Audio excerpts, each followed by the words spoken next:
All right, hello again.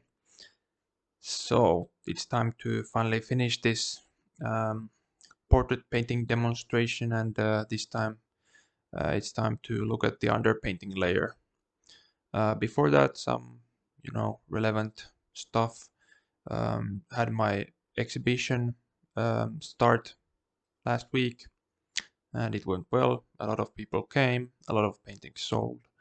I think I'll make another video going over those paintings that I had in that exhibition, and that's all about that. But this video is about the underpainting layer. So last time we had this long tutorial kind of rambling explanation about how to make the underdrawing, and this time I figured, I didn't record it while talking, so I'll make time lapse and kind of ramble on top of that, but keep it shorter as there is, I think, less stuff to go on about. So let me know if you would like to hear some more of this kind of simultaneous talking while painting tutorial-esque stuff, or if you would like me to just go with the kind of shorter versions of the videos. I'm interested to hear if something is preferable. I'm not saying I'll do that, but I'll definitely keep it in mind and consider those things while making future videos.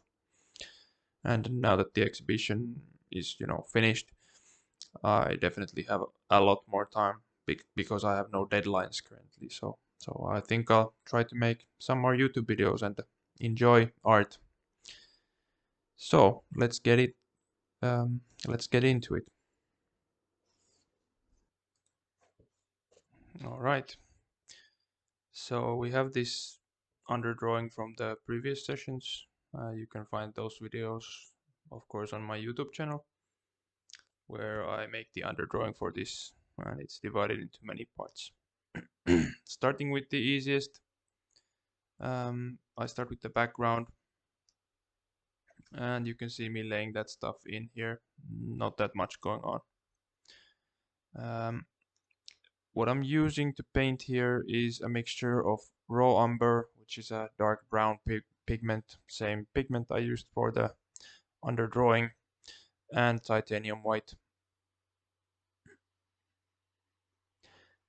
And there's a couch there laying on, so that's something I'm blocking in first. And I try to keep in mind the kind of form of the couch as it turns away, and keep the highlight on the kind of the turning edge of the couch on the front there.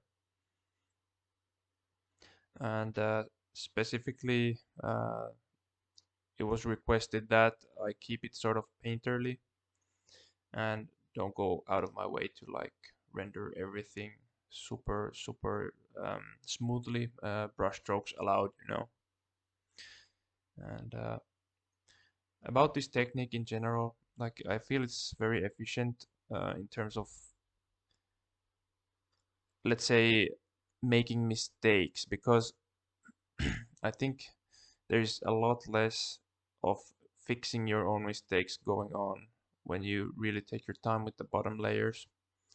When it comes to the top layers, uh, and maybe efficiency isn't the right word, but rather like simplicity in each phase, which is very nice to work as a student, for example, when the structure of the painting is separated into very exact steps you can follow. In this case, under drawing, under painting, and then finally color over painting. And here you can see I start blocking in the rest of the painting, starting with the baby's clothes and the shadows of those. In general, I think it's a good practice to try to block in your shadows first, or the darks, so that way you can actually get something to compare the contrast against, and you can pick the right value for your lights. And in the lights, as you can see, even though the baby shirt is in light and it's a colored shirt. I think it's green. Yes, it's green.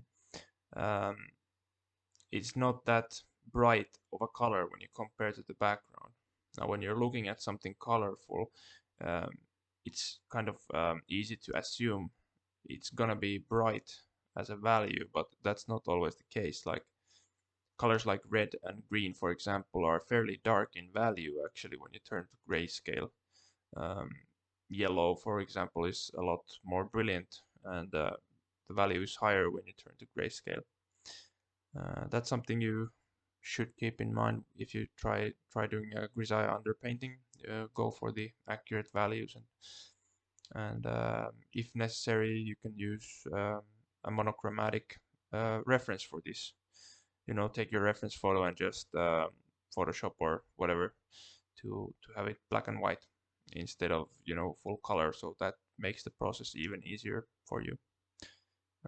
In this case, I just used the reference photo I had in color, but the whole picture is relatively, cast in this kind of very warm orangey field color light that makes it fairly simple to judge values against each other.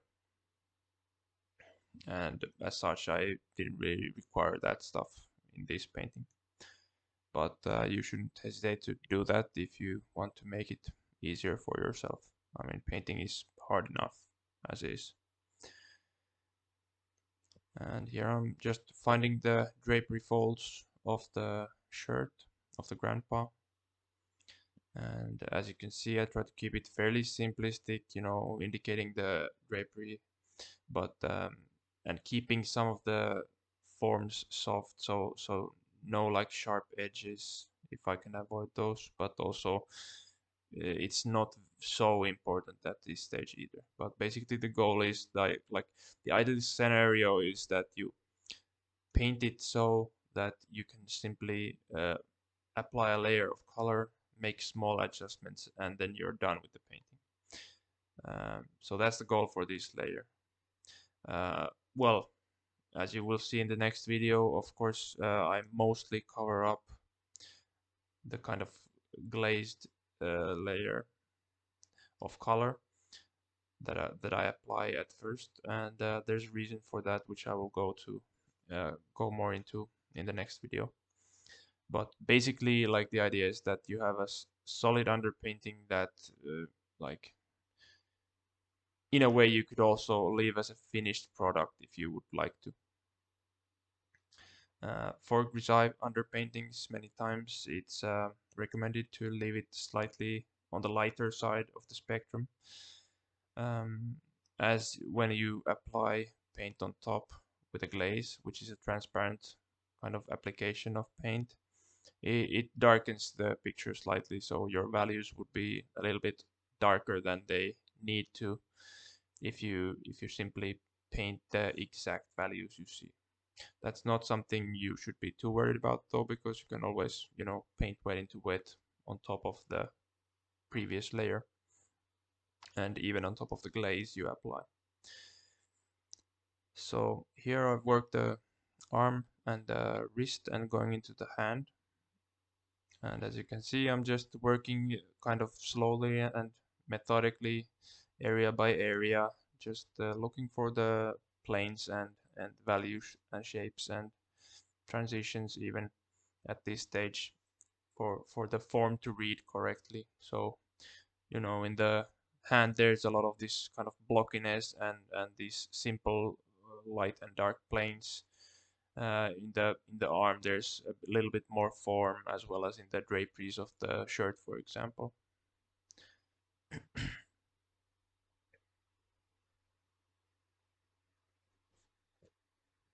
So the hands were a bit tricky as the Gramps was holding some kind of magazine, I think, and they were looking at it together. There wasn't really that much information in the picture, so I had to kind of extrapolate some stuff that was seen on there.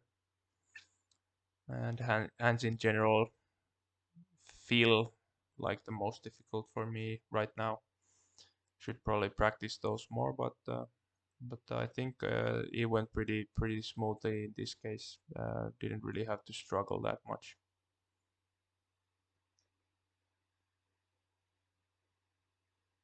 And there you saw me just kind of uh, basically mostly just block in the shape of the baby's hand there, just fill in the underpainting. And then I'm finally moving on to the main part, which is the portraits. And for the portraits, something I recommend, of course, well, when the portrait is the main focus of the painting, of course, in a portrait painting, is get some easy wins for yourself by blocking in the rest of the painting beforehand, or at least some nice easy part of it. Um, Very recommended to block in at least the background beforehand, because then you get the full context uh, for the values, and you can get a good read of the painting before you actually start laying in skin tones, or in this case the grisaille. For this painting, maybe I mentioned it in the previous video, but the lighting is slightly weird. It's not very typical for a portrait painting. It's pretty much rim lighting, which is something that it means basically that it's lit just from the side, you know, almost like 90 degrees to our subject, and in relation to us, which means that only like the very edge of the subject is lit and the rest is in shadow. In this case, that meant that most of the information actually we have here is in shadow. And in shadow, generally we want to keep things very soft and subtle, close in values to each other. That's how we achieve the kind of, let's say, more obscure nature of the information in shadows as opposed to the information in lights. If you look at the baby's face, for example, there is, some information about the form, but also if you squint, it still can read almost as one single value shape. And in the lights, of course, we want to indicate the form, the roundness of the head in this case. So there's a lot more variety in the values, almost pure white for the highlight there, and all the way to the shadow edge it turns. Or at least that's what we're going for here. And I keep refining the forms in the shadows a little bit here, because it's good to keep things fairly simple and soft at this stage. And usually you don't have to really um, be so concerned with edges and stuff like this in other paintings, but in this painting I kind of wanted to also have a bit of breathing room. You can see a lot of the background is showing through the initial brush strokes, for example, in the background here. So I didn't really want to cover everything with paint necessarily afterwards. So having a little bit of that first underdrawing layer showing through, a little bit of the grisaille maybe showing through in places in the next layer, and then the final layer on top of the glaze in places, well, in many places, as you will see. But that gives a nice variety to the image, I think, when there's a little bit more than just the final layer to look at. And yeah, that means that maybe in this stage you wanna push things to a slightly higher finish, so you can actually leave those showing through, and not having to correct them painting opaquely in the next layer. So there's some consideration to that. Here I'm moving to the grandpa's portrait, starting with the darker areas. As I said before, it's pretty smart to do that, so you get your values correct, let's say, most of the time when you do that, as opposed to when you start with some kind of weird detailed value. Another good way would be to kind of block in the average value of the whole area, and from there adjust painting wet into wet. In this case, let's say that would be a great way to start actually, and something we did in school when we're painting fully opaquely, layer by layer. But in this case, as I said just previously, um, since I'm actually kind of hesitant to cover everything up in this layer and the upcoming layers, then it's better to kind of try to refine things area by area. And in this case, then it would be wise to start with the darks. And that was a bit of a ramble, but yeah, you get the point. There's a reason for the order of operations here. Also, this is not a technique I've been working very much in, let's say. Um, Basically, just the previous painting of my self-portrait was kind of a trial run. Wanted to try out this technique. And it's a technique actually kind of inspired by Solomon J. Solomon's book, and also a little bit about the way we were taught in kind of maestro's way to paint in school. That would be Michael John Angel, the founder of Angel Academy of Art. We had some online teaching with him when I was in school. These days he's teaching in person again, but back then we had online classes where we did this kind of grisaille to, well, drawing to grisaille to colored painting finish. Um, the way I approached this was somewhat different and more akin to the Solomon J. Solomon, uh, and was also meant to be kind of taken to a next step of having a, a sort of grayed out color underpainting with this instead of this grisaille layer. And it's something we will talk about more in the next video, and that will be the color application layer. And if you have any comments about this process, leave those in the comment section below, of course. And thanks for watching. See you in the next one. That will be up tomorrow.